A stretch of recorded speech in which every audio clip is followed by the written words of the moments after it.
Good morning, afternoon, evening, wherever you are, and welcome to the latest edition of Freethought Hour. Now we are back together, Tercia and I, as she has been unavoidably detained for a couple of weeks, well, a couple of occasions recently, but she's back with us, although she's suffering from 43 degrees. I mean, this is inhumane. Tell us about it. Well, you always ask how the devil I am, and I'm You're not in the hell. devil.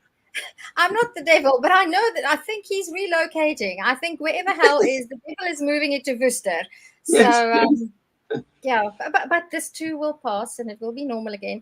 I was just going to say, we had a wedding last week in the Free State, and it yes. was wonderful. And if my Good. nephew and his bride ever watches any of this, it Mhm. was lovely. We danced, and it was a real traditional wedding. I danced with my boys. I danced, well, my sons and with my husband, and it was a proper Buddha wedding, and it was fantastic. But I missed not being here, Mhm. and We I, missed you I'm too. glad to be back. Welcome back. And welcome to our guest, So nice. Sanal Edamaruku. Yeah, almost correctly. I mean, Thank you. it's a difficult name. Normally, I tell people just to roll your tongue. Ah, right. Okay. Yes. Now you're a very interesting person, Sanal, because in many ways you're like me. You're an atheist activist who stages events. The only difference is my events are on land and yours are on water. Can you tell us a bit about this Yeah, event that you've got in scheduled? fact, yeah, good. In fact, the event that you mentioned, I mean, that will be coming in the last week of April, but that's not the only kind of events that we would organize. We try to organize other conferences also. One, for example, we had in the University of Cambridge in 2019, one in Sweden, one in Helsinki, and then one in Germany. We keep on doing every year a conference. This year, I mean, 2 times we had on cruise, and now this is also on water. Yes. Excellent. So this is, when you say we organize things, this is the Rationalists, isn't it? Yeah, the Rationalist International. Rationalists. So you've Yeah. got a website, which is that. Yes, that's the Rationalist. webpage, and that's an international network with a Mhm. lot of people from different countries associated with it, and we try to cooperate and coordinate our work with other groups and other organizations, and try to, I mean, go and visit organizations or invite people to come and Mhm. speak in our conferences. And I travel a lot and give lectures also. I mean, it's Mhm. Excellent. And you've also got a channel, which is just Rationalists in yeah, YouTube. So if people that's want right. to see that, they go to YouTube, they look in the search bar and put Rationalists, and they'll find you.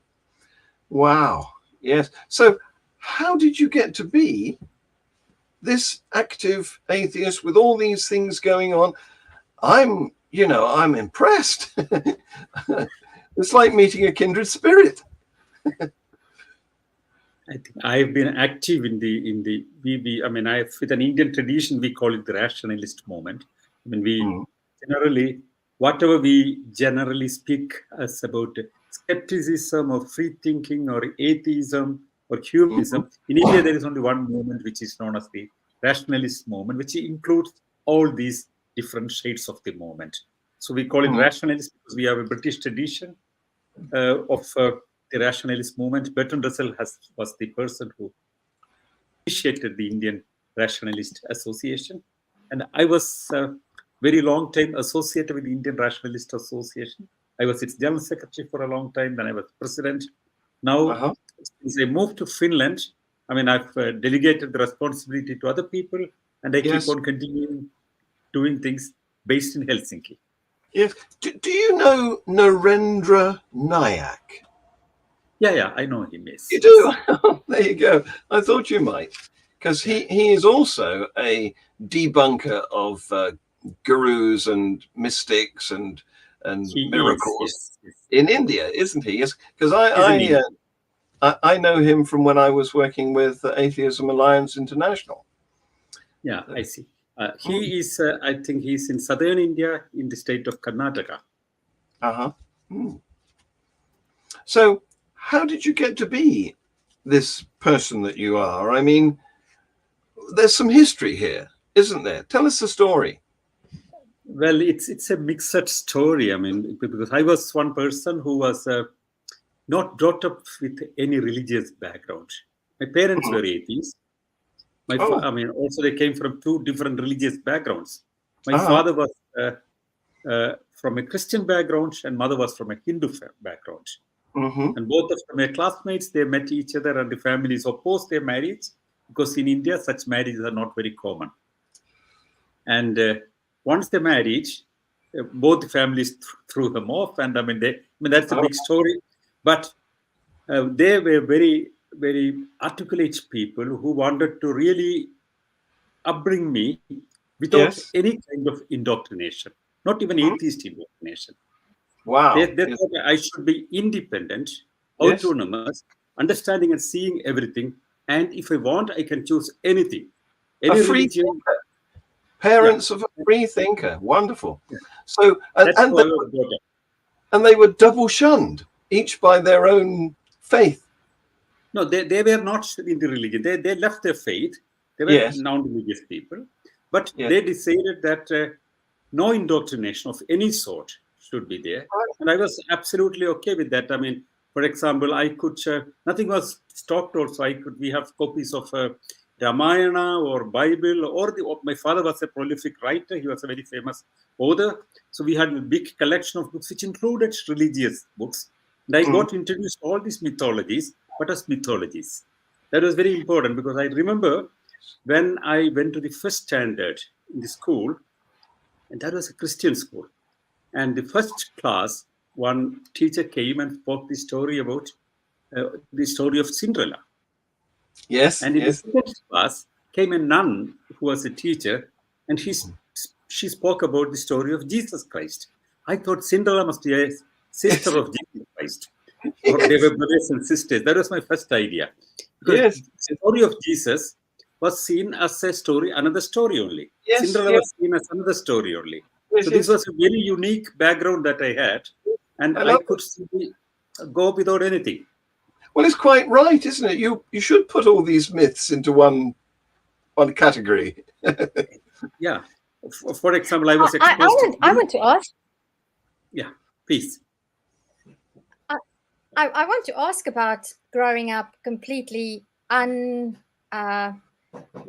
unindoctrinated, because I of course have no idea what that is like, because I was indoctrinated, and I tried to in our household to not indoctrinate my children, but unfortunately in the South Africa that they grew up in and still are growing up in, indoctrination happens in schools whether we like it or not. But what I would like to know is whether you actually read the Bible and all these other books, because I would like to hear if you could tell me, as a former believer, what it was like to read the Bible and the Quran and all the other mythologies, and whether you could see parallels between them. And I want to link this to what happened to me on a different level. So I had a series of books as a child with stories about the world and all these folk tales. And I very quickly found parallels between the Cinderella story of France, and there was a Cinderella story of Japan, and the characters were they had different names, and some of the details were different, but I could clearly see that there was a parallel line or a central theme in them. But I never picked up that the Bible stories have the same central themes. So I'd like you to tell me whether you saw the same parallel themes, because you had almost a neutral vision to read them. And which parallel themes did you see? I'm looking forward to Jesus the pantomime. Yeah, I was exposed mainly to the Hindu mythology as well as the Christian mythology, almost like fables. I mean, that was one very interesting thing. For example, I got the Bible stories crudely and very broadly as fables or little tales, and same with the stories of Ramayana and Mahabharata. I was fascinated with Mahabharata, which was much, rich in its literary content and the kind of characters and multifarious structures in it, but it's not really a religious text for many people. It's just an epic. It's more an epic. But there are so many parallels one would find in, for example, the Indian mythology and the Greek mythology. For example, there is Hercules in Greek mythology. We have a Bhima, the same kind of a mighty man who could take things and all. There are so many parallels one could find with the Greek mythology. But later I found there is a reason for that. And that's one of the major, expositions I have made in my study. I've written a book about Vedas. I studied Sanskrit and I later wrote a book about the Vedas, a critical study of Vedas. Yes. And eventually I studied very interesting case studies of reincarnation and rebirth in India. A lot of people believe in reincarnation. Yes. And they claim about reincarnation. But I was looking into the ancient texts when I wrote the book about Vedas. There is no mentioning whatsoever in the ancient Indian Vedas about astrology, about reincarnation, or any of these kind of faiths. This all comes after the invasion of Alexander the Great. Oh, interesting. That's something I have found because I was so fascinated with history and so fascinated with mythology also. So I found that Alexander's teacher was Aristotle, because his father Philip wanted him to have the best teacher, and they thought the Hellenic culture is the great culture, and Aristotle was teaching him. Aristotle believed in reincarnation because he wanted to explain misery with the idea of reincarnation. And Alexander's army came to India. Then they stopped the further invasion and they went back, but he left behind a lot of teachers to teach the Indian people at that time with the Hellenic culture. After that, we see two major beliefs coming from Greek structures: astrology and reincarnation. Yes, yes. Also, the mythology is interlinked, one could see. So the interesting thing here, not only the parallels, because as you say, there's heroes and sort of supermen in both of the cultures, but also the fact that we have, where am I going with this? We have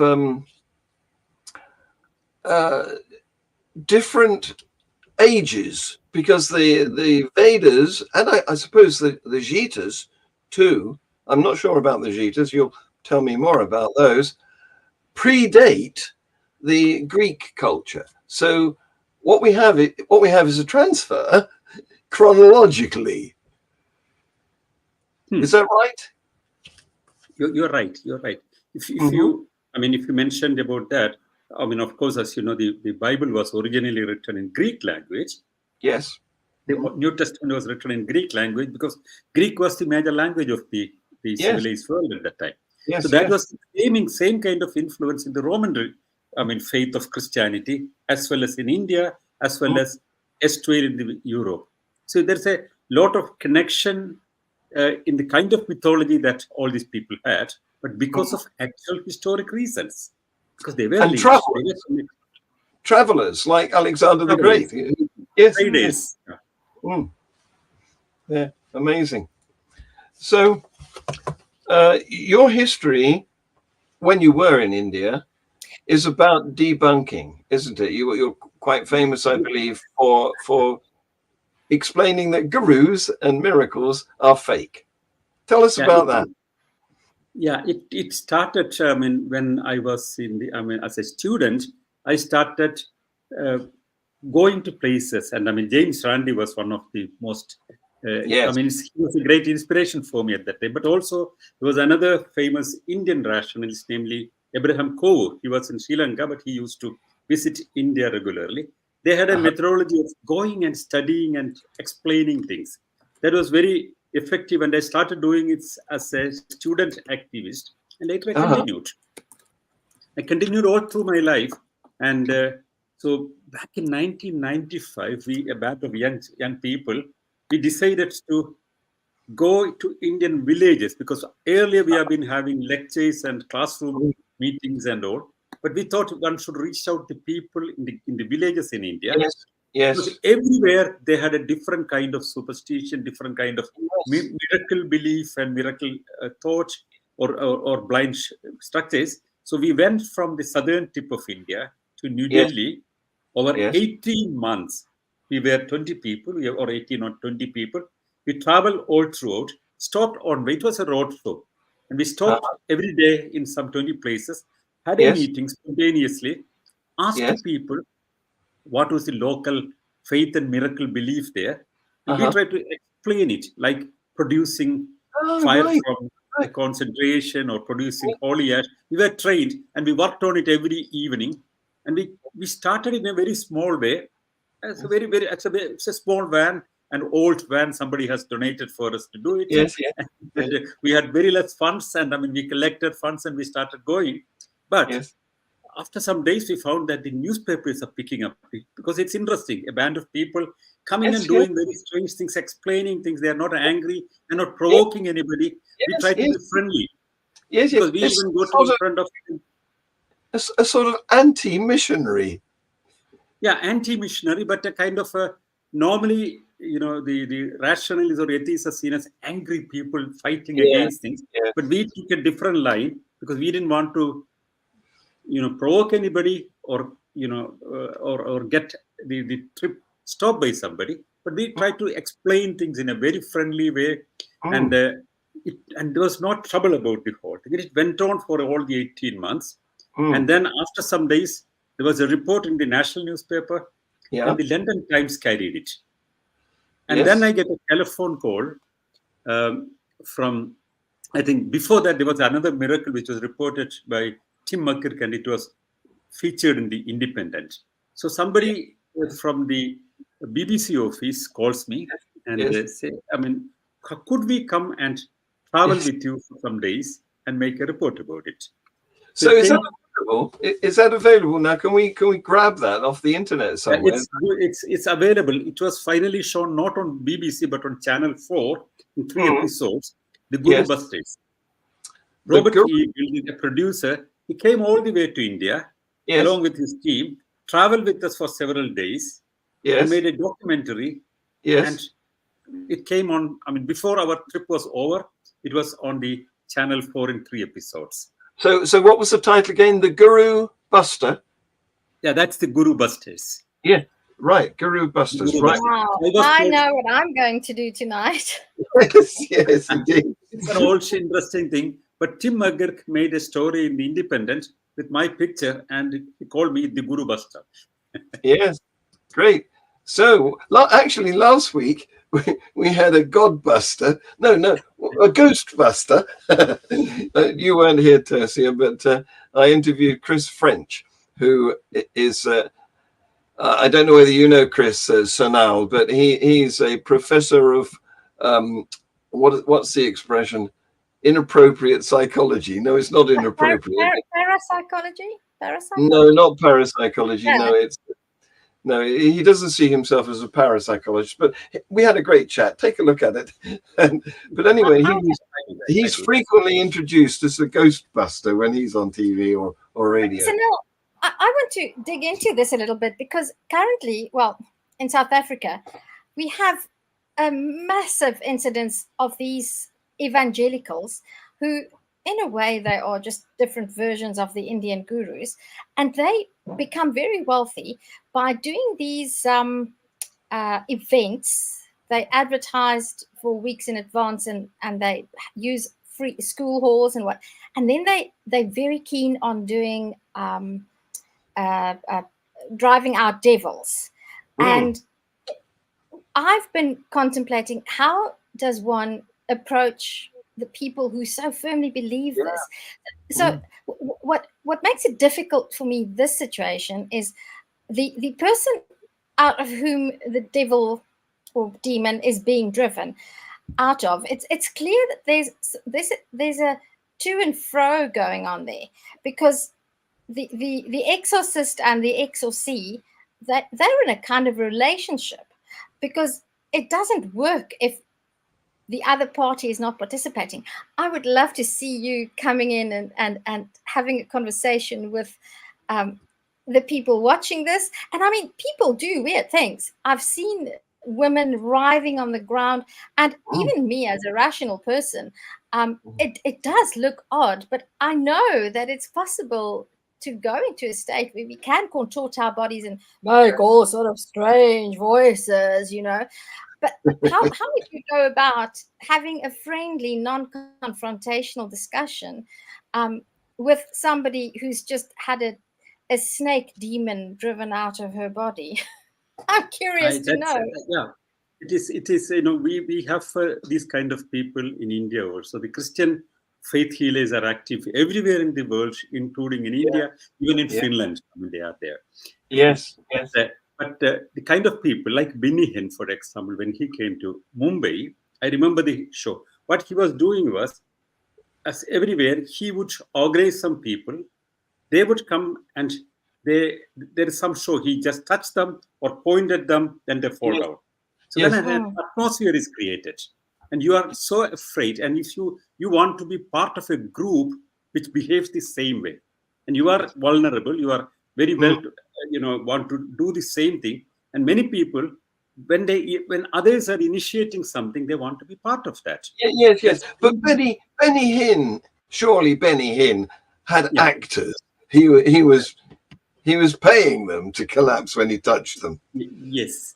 Also, we made a systematic way of studying these kind of people, but not only the Christian missionaries, but also the Hindu faith healers who do the same thing. They would use, instead of Jesus, they would bring in Hanuman, the monkey goat.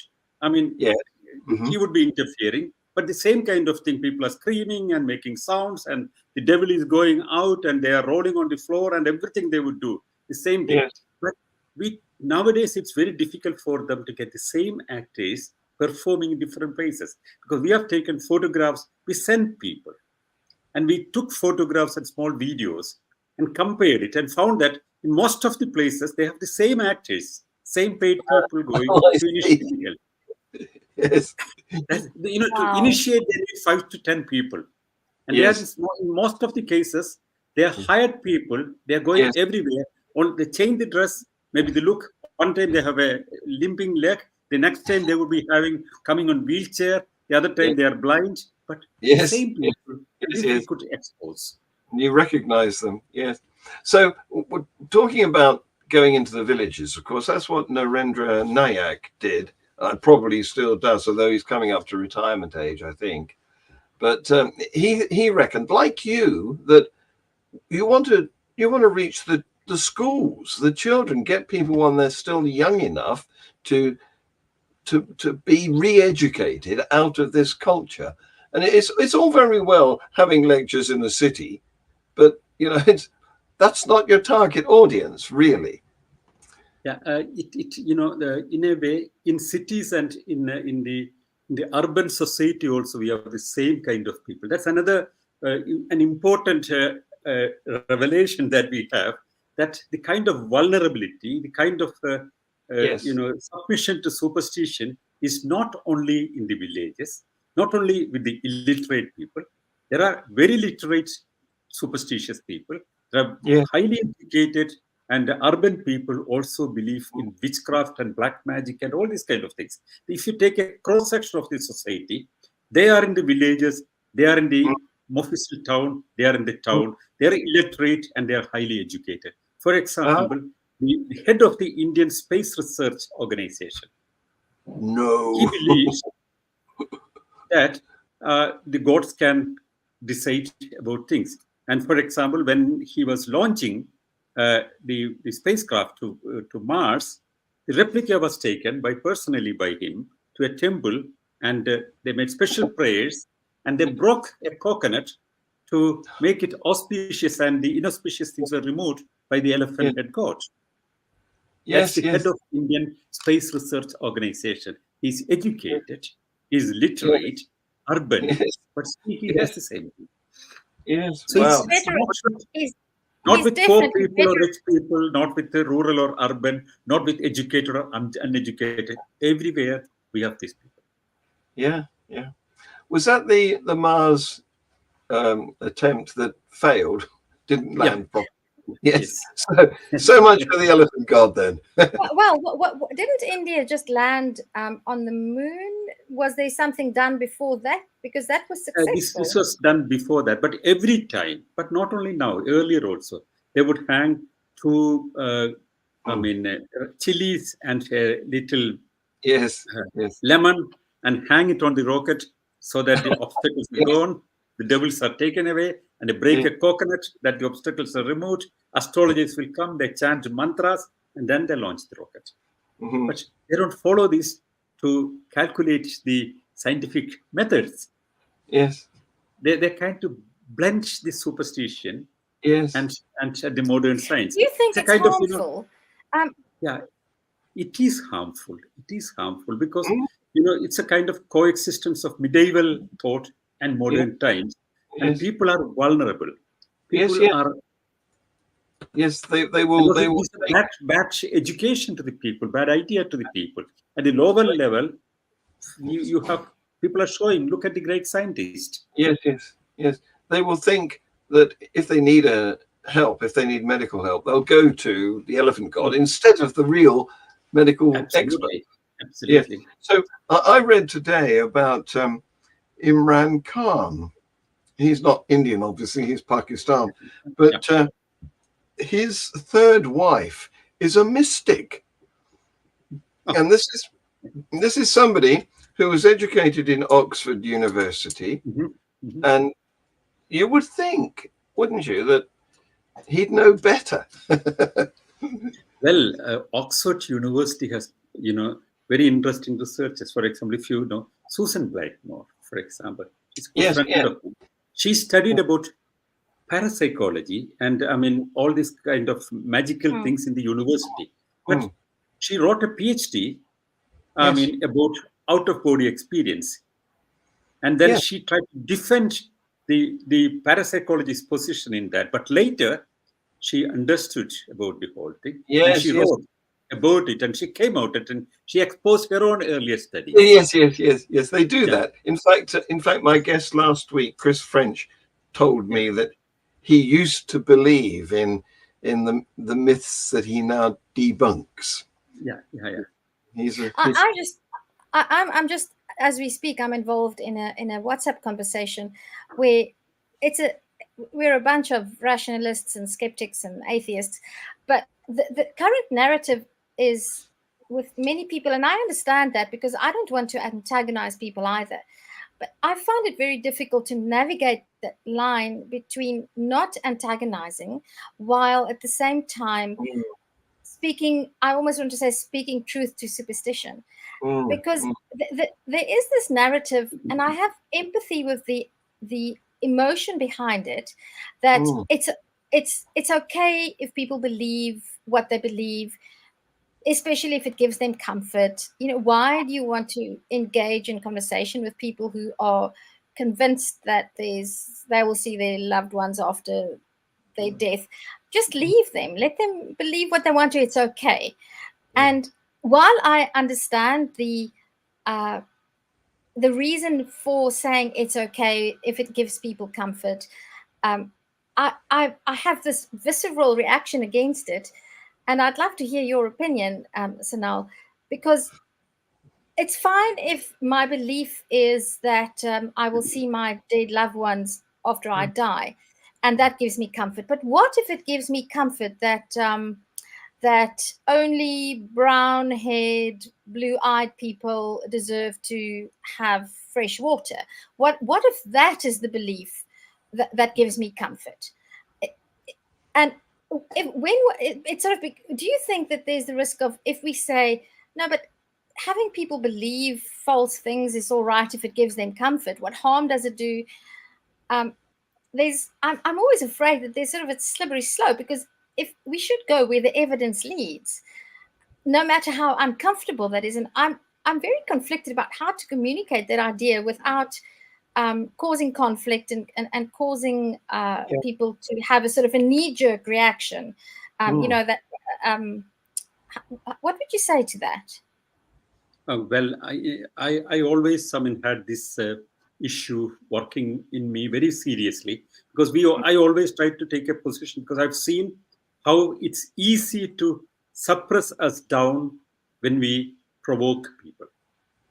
And all the same, when we speak truth, when we want to counter things, it is provocative to a lot of people, or you can take pretext of getting provocated to enter into a conflict. I have been personally a victim of such situations also many times, but all the same, my experience, for example, 1, 2, 3 examples I can tell you, because sometimes it's unstoppable. The question is, if somebody is believing in something, and if it's giving him comfort, and if it's his decision, you cannot do anything on that. And you have to respect his freedom to believe in the utmost stupidity, despite your knowledge that it is stupidity. But on the other side, there is a possibility, there is a responsibility on our side that he is opting that after informed about that.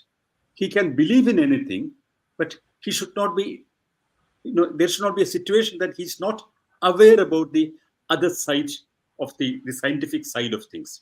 So that's the possibility we are going to give to people. Right. Where I draw the line, informed believer. If he's an informed believer, it's his freedom. You cannot do anything. Absolutely. But it's all the same. We have a responsibility to communicate to the people. Somebody has to take this mantle, and somebody has to do it. And well, others do it fine, but I find I feel responsible to do my lot, maybe little lot, to tell people the other side about their belief. Sometimes at the risk of my own life, I've done it. One good example I can tell you, for example, back in 1995 in New Delhi, there was a special puja happening. And again, some television channel informs me that there's a special magical fire happening, etc., etc. Would you like to come and witness it? Some top politician is doing it. So his political career is in some trouble, and there is going to be a witchcraft and mantra and all this kind of thing. I would like to witness it. I go there. I was not very famous at that time, and my face was not familiar at that time on Indian televisions. So it was, nobody could recognize me, and I just went there. And I found that there was a fire, and this guy comes, and there was a lot of small pot on all sides with sandalwood burning into that. It's all red hot.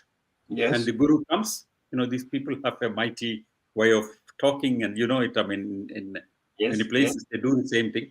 But he comes, and then he takes 2 red hot pots in his hand like this, and smiles so slightly. It's shocking. It's red hot, was burning for more than 1 hour, but on his bare hand, he just take it like that. And people were going one by one to touch his feet, showing this great miracle. And I had a flash of thought in my mind, because as a student rationalist long back, I heard a story about a holy man back in Tamil Nadu who would be making his tea with fire on the head.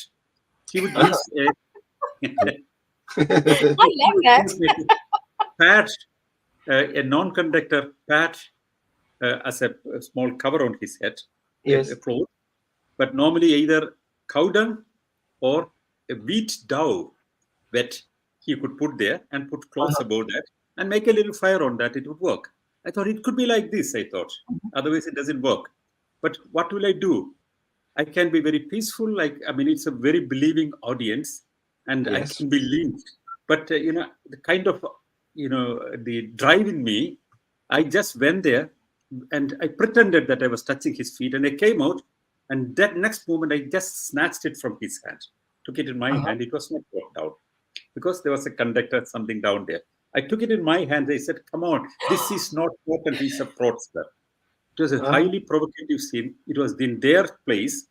I just went there. The puja was going on, and nearly 200 people, including top politicians, were standing. And I was just holding like this. And then he came next moment and thrown it down from my hand, because it was padded under that. I would expose it immediately. So then he said, you have smashed it, damaged it. I said, come on. If you are really a holy man who can do this, I can point at you one of these hot ones, really hot ones, which is not padded. Take it in your hand. Hold it for 5 minutes in your hand. Then he asked me one question. If I do that, what will you do as a response? I said, see, I only say that you cannot do that because your hands will be burnt. Mm. But he said, if I do that, I will see that you eat fire. That those kind of very big threatening things. I said, I can be your disciple. I mean, if you can really do that, I can be your disciple. Yes. If you don't do it, you should apologize publicly. Yes. And it's an unnecessary confrontation situation, but Yes. I could not stop. There was a Right. huge urge in me to expose him. Yes. And yes. then everybody says, come on, Guru, just do it and defeat this rationalist. Yes. And, yes. and then he looks left and right, and he solemnly walks to one of these things which I have shown, which is really hot. And he just takes coolly in his hand. I thought, oh, it's possible. And he smiled for a second. Then he screamed. It was really hot. He thought he could just hold it, and he wanted to defeat me. And then he has thrown it out, and his hands were completely burnt. Yes. And he took one by one, really hot ones, and started throwing on me. Oh. My shirt caught fire, and I just removed my shirt, and I ran for my life on that big balcony. Oh. And because he, one by one, he took the fire things and thrown on me. It was all hitting on me, and I got 2-3 burns also. Wow. But meantime, all his hands were blown up. Yes. And he screamed for some water, and I mean, he was screaming and putting the hand in the water. Yes. So he's known as the Balti Baba. Balti means a bucket. I said, the real bucket Baba is putting his hands in the bucket. I said, I was so shocked. I mean, my adrenaline gone so up and down.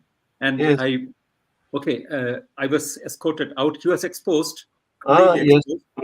But you were taken out. Yeah, I was taken out, and I could not drive. One of my friends who was with me drove me home back. I sat down and thought, oh, now I should have a small drink. And I mean, I opened the television, and I see the whole event on the television. Because the television channel which invited me, they didn't try to save me, but they recorded the whole thing. Yes. And that was for several weeks. They have been playing it as a part of the news. We want that. Where can we see that? Is it on YouTube? This is not on YouTube, unfortunately. This channel has closed down, and I mean, it's missing. But I may still have a VHS copy and try to retrieve it. But this was reported on the front page next day on the Delhi newspapers, with me holding the fire in hand and all. That was my first exposure. But, well, it was a confrontationist situation. Yes. And, another time, if I speak about my stories, there are a lot of stories, but this confrontation story, 2006, I was meantime very active on Indian television. Almost every day I'm on television. Even now, every week I'm on Indian televisions. But on that day, one Indian politician claimed that she had some trouble because her political opponents are doing black magic on her. So the television channel decides to make a panel discussion and invites me and invites a holy man. His name was Pandit Surendra Sharma. He was very active on Indian televisions as an astrologer and a tantric and all. And he claimed, I said, this is absurd. She has natural problems. She has a blister on her leg. Her uncle died. She had a small car accident. She thinks that it was political opponents doing black magic. But these are natural occurrences, I said. Yes. This guy said, but black magic works. I know it. I have even almost killed people and taken back from their life. I've tried it on an animal. It died immediately. It works. And this was a live television program, the most popular television channel in the Hindi language in the country. And what should I do? It was, 7 o'clock show on a Friday. And something like 50 million people would be watching it at that time. So I said, come on, if we can do that. Again, this is how an unexpected, confrontation has come out of me. And I said, come on, if you can do that, that would be great. That's a great power which science cannot explain so far. But let's have an experiment. Prove it. Right now, I am the person who is going to be the guinea pig. Try on me and kill me right now here in the channel. Do it now. If you cannot do it, I declare publicly to everybody that you made a false claim and you're a fraudster. Yeah. And he got completely provoked. And he tried several times to avoid it. Then I didn't leave him. I said, do it now. Try to kill me. Yes. And if you, so the channel, I mean, they had to discuss. The anchor immediately wanted to discuss with the production executive and the head of the channel and all. They said there'll be legal complications on. So I should have a written thing that I would agree for it. Well, so I've done it immediately. And then he chanted the black magic mantras against me. And I stand there and he does all these kind of things and he chanted all in Sanskrit. I cannot speak anything. I just made comic body gestures to mock him. And after he wanted 15 minutes, then it was extended to 30 minutes. Yes. And then it was extended to 45 minutes, finally 1 hour. And I was not dying, but laughing and laughing. So then and that was how many years ago? That was 2000. That's in YouTube. The Great Tantra Challenge. It's available. You must use links. Yeah, but it did not end there. That was the most interesting thing. And then he said, he has a vision that I am protected by some gods. In India, there are so many. Some gods are protecting me. And that's more powerful. Those gods are more powerful than his gods. Okay. So therefore, that is why I have an aura of protection because of my special. I said, I am an atheist. Come on, what are you speaking? Then he said, but that was the interesting thing. But there is an ultimate ritual. There no protection works. That should be done on a Friday evening only. Today is Friday. Oh. It should be with the burial ground bush in front of you. And the prayer is done. It's only 1 hour. But I can recite 9 minutes in between. And in that first 9 minutes, first 3 minutes, you will get crazy. It's not reversible. Next 3 minutes, you start getting pain, unbearable pain that humans have never experienced. Not reversible. Till your end, you have it. And next 3 minutes, you die. This is the plan. If you're willing, we can do it tonight. He actually believed probably it would work. I said, agreed. Immediately I said, agreed, done tonight. And so an agreement was made that I have no objection to do such an experiment on me and all. And the channel decided to really sell it. So this is the show ended at 8 o'clock. Now this show would be at 11 o'clock to 12 o'clock the same night. Open ground with fireplace and from burial ground and all. And my close friends suggested that there could be some trick. They would use some toxic material to knock you down. Chloroform. Just bring you in front of your nose and you will be fallen down. Or they can use even, sound beams which are not visible, audible to you, which can be unbearable for you and you can collapse. So many different ways to. So I decided to take a toxic expert with me. If I'm poisoned, I could handle it. I was well prepared. And my son and all, they were so afraid. I mean, because they all thought not of magic, but of, other ways he would handle it. And this channel promoted it every 10 minutes in different channels. They advertised, will the rationalist survive this night? The Great Tantra Challenge. Wow. Science versus, black magic. All these kind of things. And, and they invited 2 experts from the National Science Center. They have discussion parallelly. And he brought some 4 or 5 experts also. They all chant mantras. The public place was made. Fire was burning. And I was sitting in front of me. But I deliberately moved my position and all deliberately and did not allow him to touch me. And so then he chanted these mantras. This is in 3 small parts. And the channel also has published it. Just almost, I think, 20 million viewers or something like that in so many different editions. And it went on. The clock was going down. Then he made a voodoo dough and he wanted to touch it. Then he pierced things in the head so that my brain goes, then you're going to get crazy. Nothing happens. I smile. And so this goes on and on and on. And the clock goes down. And now at the last minute, I clap hands. And then I got time for 5 minutes. I simply tell people that don't be afraid of these kind of people. If you're afraid, you can just die out of fear. Mm. Because this is something that you need to study, that you should not be afraid. Laugh. The biggest counter way to handle black magic is laugh at it. Just laugh at it. Yes, yes. And this is what I said. I noticed that you said you died laughing earlier. This tantric, then journalists reach him. He said, but the black magic has gone well. He will not wake up tomorrow morning. Yeah. But you so did. I was afraid that, I mean, he would do some mischief or car accident or something like that. Then he said in 3 days he would die. Then 27 days. Now it's almost how many years? I mean, it's some 16, 17 years. Well, now. and the sad thing is, Sanal, that eventually, as all of us, you will die, and then he will claim victory when the day. One day anyway, many years, if he hasn't hopefully many years from now. This astrologist, he was very popular in India, almost everywhere on Indian television channel. His career is over. But interestingly, he's now practicing in South Africa. Ah, South Africa. yeah. What is his name? I need to know. Pandit Surendra Sharma. I've seen Okay, him. you'll have to write that in the chat. He's in South Africa amongst the Indians there, and he's very successfully working with them.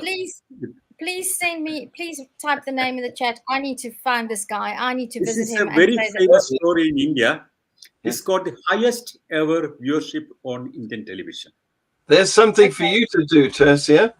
I need that name, please. I'm waiting. I have to write it. You have to type it in the chat for me, because I need to send him your regards. I can say hi to him. Maybe I can try the same. Maybe I can follow in big footsteps. But I always thought, probably this guy actually believed that this would work. Otherwise, how would he risk his whole career with a comparatively younger person like me? And he's just over, because this was so big challenge that he has taken up. Maybe that's why he has to go to South Africa, because his reputation was ruined in India. Yeah, and there are many people here who we have not had in South Africa somebody like you to challenge these people. I'm learning so much from you. Me, I would come. Because I embarked on a little something like you did by visiting a traditional healer, and I've discussed that. But I think I'm learning many things. But one of the things I'm learning is rationalists need people who have the gumption, the guts to put feet on the ground. We can't just be keyboard warriors. We have to. This is going to sound like a cliche, but we have to put our rationality on the line, and get out there and challenge people with everything that entails, which might mean that there might be confrontation, as long as we try to manage it in such a way that we are not the violent responders, because one should expect that when a powerful person has his power challenged, then he is going to retaliate. There lies the point. We are not in a confrontation with those people who are actually vulnerable, who are actually exploited, because fighting with them is of no meaning. But fight at these people, the people who operate it, who are the kingpins of it. And if you break that, the whole thing will collapse, and these people will immediately get their eyes opened. Yes, because the powerless people, they are victims. Absolutely. Yeah. Wow. Well, I was going to say a couple of things, because what we don't want is these, I call them snake oil salesmen. What we don't want is them going around deceiving people and getting rewarded either in money or worship for it. So we're very much against that. The other thing is that I don't mind what people believe for themselves, but once they try to enforce their belief on other people, I do mind. Yeah, true. I mean, it's not only the snake oil seller but this is a huge empire. This whole superstition healing industry, the fake healing industry, is as equally big as the pharmaceutical industry. Yes. It's a big thing. I mean, we have some very interesting statistics. For example, small things like on every Saturday, many Indians believe that ailments and problems come to people because of the devil or kind of a god, Saturn god. Mm-hmm. He could enter your home on Saturday and then you have problems and illnesses and all. So protect against that. You need some small thing like 2 chilies and 1 lime hanging in front of your door. Simple. It looks like a very small thing. How silly superstition one would think. But once we made a very interesting study, every single house in Delhi, where I was living in Delhi, and Delhi has a huge population, every single home in Delhi, Hindu or Christian or Muslim even, and if you are vulnerable, you want somebody would come and put in front of your house, and monthly you get a bill. It's a small amount only, 10 rupees. That's something like 1/8 of $1. It's a small amount. So you give $0.50 per month for this protection. Yes. But every Friday night, there are something like 750 truckfuls of this material is coming to Delhi. Yeah. Wow. Yeah. So how much production is there? And this is something which would cost maybe 2 rupees, and they're selling it for something like 40 to 50 rupees. Yes. So it does too small, no value thing. But the kind of industry, it's a huge industry. It's the quantity. It's kind the of quantity, means it's produced, it's classified, it's brought in, it's distributed. It's a huge industry. Also, the kind of pilgrimage centers everywhere in the world. Yes. With healing, even Lourdes, for example, or Sabarimala in India, or Tirupati in India, they have billions worth money. Yes. Coming from superstition. So it's an economy of scale. Yeah, it's not the price that's important, it's the volume of the market, isn't it? The volume of the market. The volume of the market. Yes. And how many people are involved in the whole thing? Yes. So do they also hang up garlic to keep Dracula away? That is not very popular. I have not seen in Delhi at least. There are so many little different things connected with small things. Sometimes if you make a mark of your palm in front of your house, then the witches are driven away, and lot of local faiths are there. But from the small seller of this small magic cure things for small $2 or $10 to the mighty empires. For another example, in the nights, most of the television channels are in great competition and they need advertisement. And Indian televisions, or in many other countries, I've seen that advertisements of magical solutions are coming in the television. In Britain, for example, when some years back when I was there, Adrian Bailey from, he's in Birmingham, he's a friend of mine, he's a humanist. And together we were going through a newspaper, there was a holy man offering cure in UK. And we together went there and went to him, and he charged 20 pounds to visit him. And then he said, somebody is doing black magic against me and this and that. And we tried to record the whole thing. So these kind of things are happening everywhere. Yes. Everywhere. And charms are sold.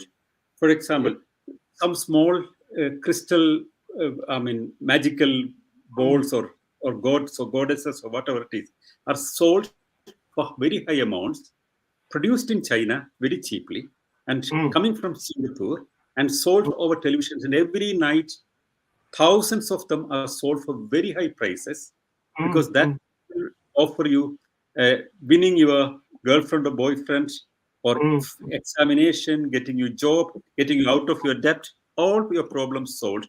You pay money, huge money. It's a huge empire. Your vulnerability, your superstition, your quick belief it's a big business for somebody. That's why it's rolling. That's why it's going on. Whereas the real problem is never solved. and you keep on Absolutely. paying money in the hope that that this will solve your problem, but the real root of the cause is never addressed, and it never gets better. Absolutely. Your hope, your vulnerability, your belief, like the faith, you go to the faith healer, your ailment never goes. Maybe you have a temporary feelings because of psychosomatic reasons that it is gone, but that's the whole problem. The problem is if you have financial crisis, you have to address this, you have to plan it, not to pay some money to some healer. No. If you have an ailment, you have to go for evidence-based medicine. Yes. Not paying money to some healer. And if you have a kind of relationship crisis, you have to face it and address it, not to go to a healer. Absolutely. Not go to some healer. So getting you power and getting the power upon you by these people or from you, that's the most important thing. That's where we have to tell people, come on, there is another option of strengthening yourself and not becoming vulnerable to these people. You have an option, like at least like a statutory mark on the cigarette packet. It's dangerous to you. They should know. It's dangerous. Absolutely. Brilliant. They should know. Then it's their freedom. Let them do what they want. But at least they have a right to know. Yes, at least they do. It's a state's responsibility also to offer them the correct information. Then they can decide what they want. Yes, indeed. Yeah. So, sorry, John, I just wanted to ask Sanal, are you in Finland because you had to flee India for your life? Yeah, I was fleeing for my life. I mean, back in 2012. That was again another miracle story. In Mumbai, that's another city in India, there was a miracle happening. A Jesus statue is weeping. That was in the newspaper everywhere, Times of India and televisions and all. And I was, naturally, all these people think that I have an answer for all these miracle claims. And hundreds of cases I've explained, including the milk miracle and a lot of things. But I always say that I don't have a magic answer. I just go and study it. You can also find it. And then I said, maybe I do not know. I have not seen this statue, but no statue would release tears because it doesn't have a tear glands. Very simple. I mean, humans can cry, but human can release liquids in several ways, urination or crying or whatever it is, but sweating. But a statue cannot do that. No. In fact, there was a story. It's a children's knowledge. If second standard student would speak it, and this is silly. And I said, go and search. Maybe there is a crack at the top of it. There is some trapped water in that. Maybe somebody has done some mischief, deceit. Yes.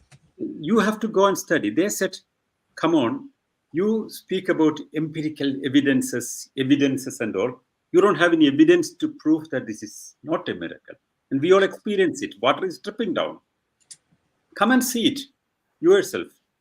So I said, if you invite me and agree me to go into a church and verify it, then I would come, because otherwise I cannot enter your premises. So they agreed. They sent even, some television channel was involved, TV9. And I've gone to Mumbai along with a friend who is a civil engineer, because I thought there could be some engineering structures involved. And we were, they wanted to make a trap for me also. That was very clear for me. When I reached there was a prayer going on, some 300 people in front of this statue, and some water was dripping. I could see it. This was collected and taken to people. And people were just taking in a hand and licking the water and going on. And then I was given the opportunity to go closer to the statue. Then a priest come and give me a small hammer. And he asked me to smash the statue and see if there is any water it's trapped in. The idea was, if I take the hammer in my hand, they will take 100 photographs. They thought that I'm a man going to smash the statue. They wanted to trap me. I said, no, I don't want it. Then why don't you push it down and see? Again, that was another trap. So I don't go into such things. I knew that they wanted to trap me, because I've been provoking them in many different ways earlier because of Mother Teresa's miracle. That's another story I tell you. But so they were very angry with me earlier. So I've gone back of this the statue and found that the wall there is wet, and this green algae was growing there. There is water presence on the wall, I found. Then I went through this line and found that it stops at one point. Then I opened it. I didn't have a gloves. I just opened it. It's stinky, dirty water. And that was blocked there. And it just started flowing out. Because there was a drainage connecting to the main line. And that was blocked. And there was pressure. And it climbed through the wall, cemented wall. Yes. And it then on the statue, there is a nail at the feet. So there is a hole, and it siphoned down there. It didn't go. It was not coming from the ice. It was just coming up to the leg and siphoning down. Oh, so it was peeing. Yeah, not peeing, but from the feet. From the feet. So when that happened, I went out. I touched above this the nail mark on the feet of the statue. There was no water. Nobody has even seen that. Down there, it was there. I said, I collected it, and my friend has sent it immediately for chemical analysis. They got the reply. E. coli bacteria level was very high. But also I found that it was actually coming from the toilet. This toilet water was collected there. It was what people were drinking. Yes. But this I explained in the evening television program. That was the whole problem. When the television channel gave me an opportunity to explain the whole thing, and there was a debate after that. The church sent five representatives, and I was all alone. And in the first 10 minutes, I explained with chart and photograph and everything so correctly. And then the program has to begin. They almost jumped on me, attacked me. So they were so angry because they wanted a Vatican approval for this miracle because they wanted some renovation of the church. That was the whole idea. Everything is getting damaged. So there was a debate going on. They got so furious. God's law is that water is going down only. It doesn't go up. All these kind of things. They don't understand even capillary action or anything. So then the bishop telephones the television channel. Stop it. He's insulting Christianity. What? So the channel was courageous enough. They said, we cannot stop it. You can join the program and answer what he says. And the bishop joins the program. Immediately it gets a high profile. The auxiliary bishop of Mumbai joins the program. And he's in charge of the archbishop. Archbishop was the Bishops' Conference of India's head at that time. It's a high profile structure. And then the bishop comes and he said, you have insulted, earlier also you have been insulting our church, you have insulted Mother Teresa. He said, come on, I have not insulted Mother Teresa. I have not even questioned her work. That Christopher Hitchens has done. I have not studied about that. Yes. But that apart, my question was a different one. When you made her a saint, you wanted normally 2 miracles. Yes. And one miracle was already there in Mumbai. That is when the beatification was happening. That was a lady in Calcutta, a tumor, and she puts a picture of Mother Teresa on stomach, and the tumor disappears. This is what it claimed. But on the day before the day of beatification, I have gone to Calcutta and met this lady, talked to her, and found that she had actually a surgical removal of her tumor, and there was no miracle.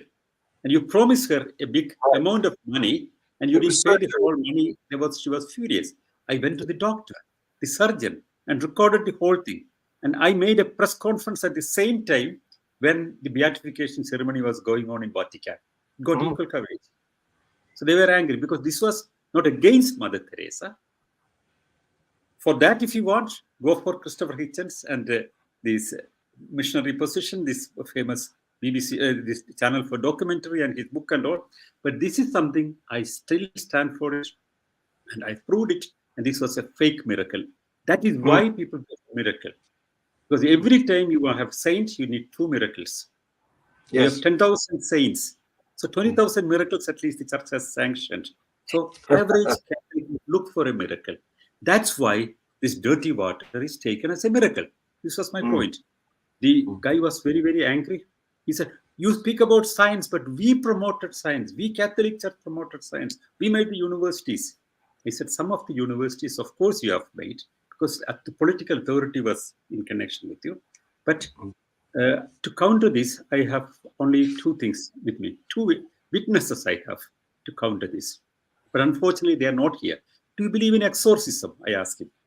He said, I don't believe in exorcism. I said, but your Pope, John Paul II, who was the Pope at that time, he believes in exorcism.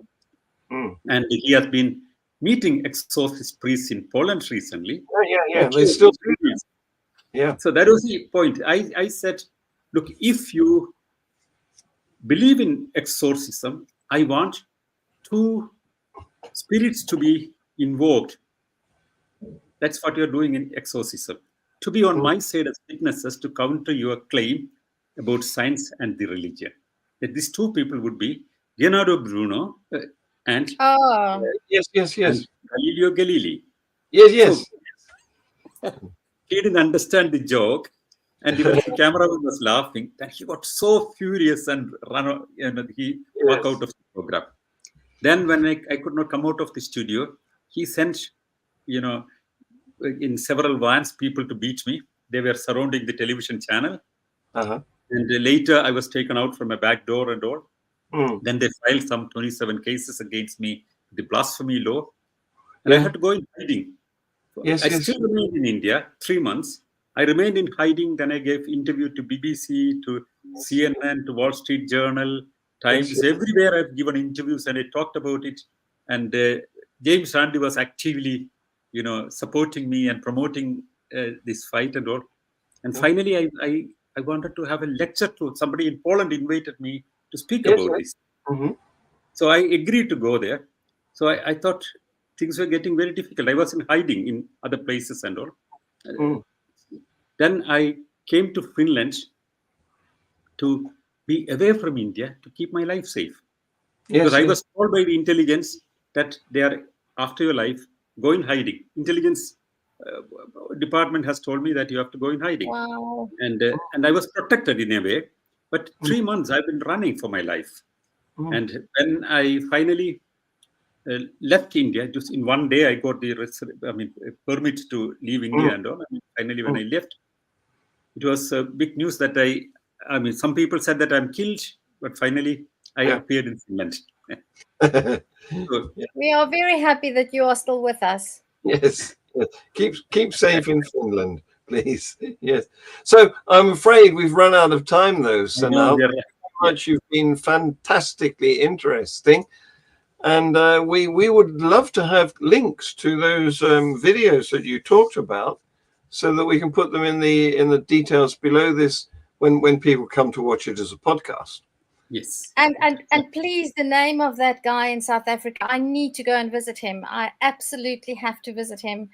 And I won't tell him where you are. I'll just say that I am I'm the reincarnation of the living Sanal Edamaruku. Well, you know that reincarnation is not like resurrection. You don't have to come back as a human. I'll just say I'm his clone, or whatever, his follower.